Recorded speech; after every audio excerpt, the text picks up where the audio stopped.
Morning to you. This is Talk Breakfast with me, Julia Hartley-Brewer. 8:48 is the time. Delighted to welcome Education Secretary Gillian to the show. Good morning to you.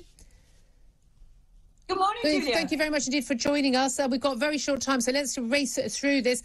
First up, let's talk about Gavin Williamson. I'm not sure it's the biggest issue for most of my listeners, to be honest with you, but a cabinet minister resigned, first cabinet resignation, well, a member of the sits-in cabinet for Rishi Sunak. Was it a mistake for him to be appointed in the first place?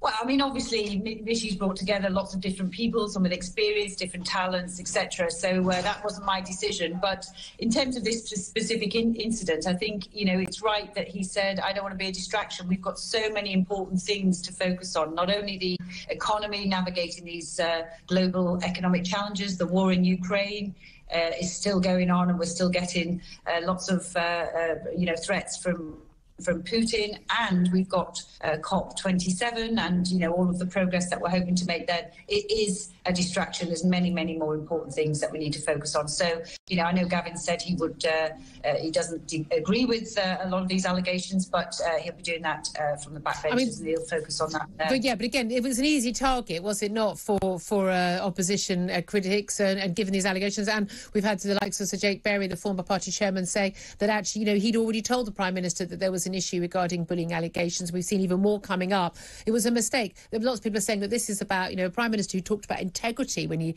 arrived at number 10 Downing Street after accepting the job as PM, and then immediately appointed someone that he knew there were allegations of bullying against. Well, I mean, Rishi does have great integrity and judgment and is super professional.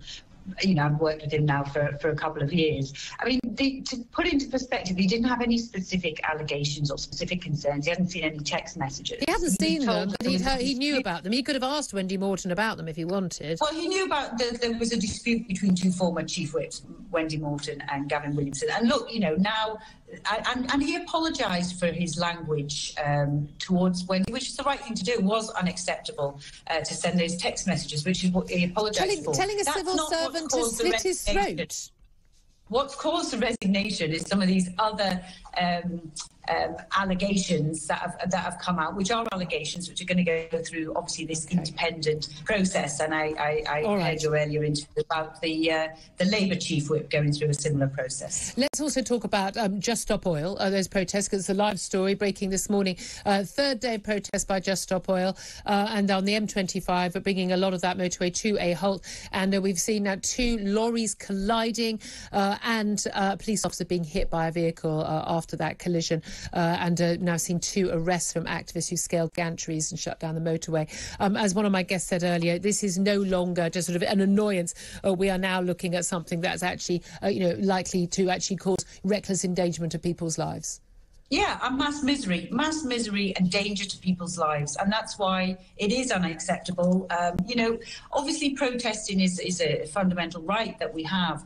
But this is why we're trying to get the balance right between peaceful protesting and causing chaos and potentially causing harm to people or danger to people's. This organisation argue that they're trying to raise awareness. That's always what we're told. We have non-stop awareness on this. If the government just said point blank, listen, we're not going to listen to you bunch of lunatics, it's not going to happen, so go away, no one cares, as opposed to constantly giving in inch by inch to these eco-extremists, then perhaps they wouldn't bother so much anymore.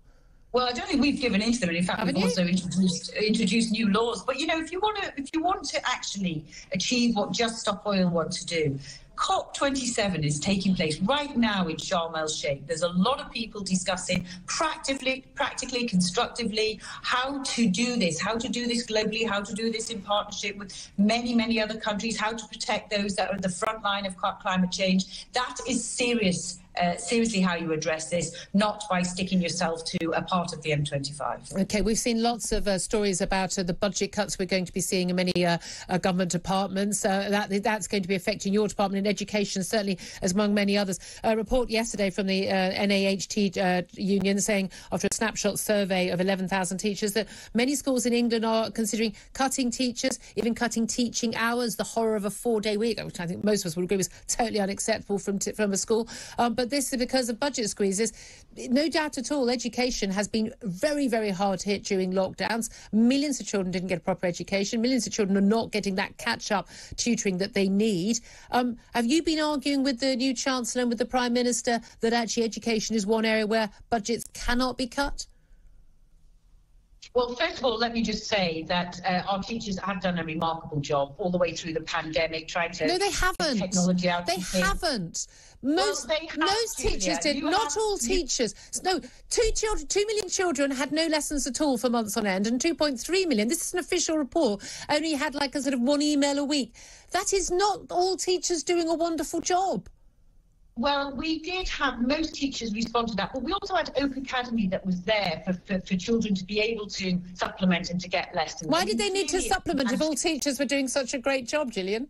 Because not every lesson was on. Turning an education system that is face-to-face, where kids go into school, into an online experience overnight is not easy. I went into schools myself as a constituency MP as they were grappling with how to use this technology they'd never used before. So I don't think we should underestimate it. And the vast majority of teachers, and certainly I saw most of them, I went into classrooms myself, into virtual classrooms, were trying really hard to keep education going. Millions of children lost a year of education. Should we be cutting education budget right now?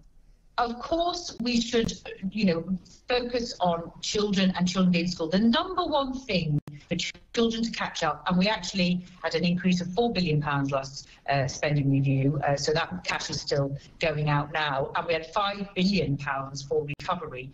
So, we had large increases to take account of this. The biggest focus now is, of course, there's been impact, particularly on the most disadvantaged people, or those who were already struggling or had some special educational needs. But the big focus is on recovery and ensuring children can continue with their education. To do that, the number one thing they need is to be in school. Well, so what we're urging is for everybody to, to make sure that kids are in school, attendance is back up to, where it was. We're not quite there. We're getting there, but it's not quite up to full attendance. Okay. And that's the real focus, making sure it's so important. It's a crucial time for our kids. Gillian Keegan, well, so was 2020 and 2021, but we failed them then, didn't we? Education Secretary Gillian Keegan, thank you very much. Time is against us. Really appreciate you joining us.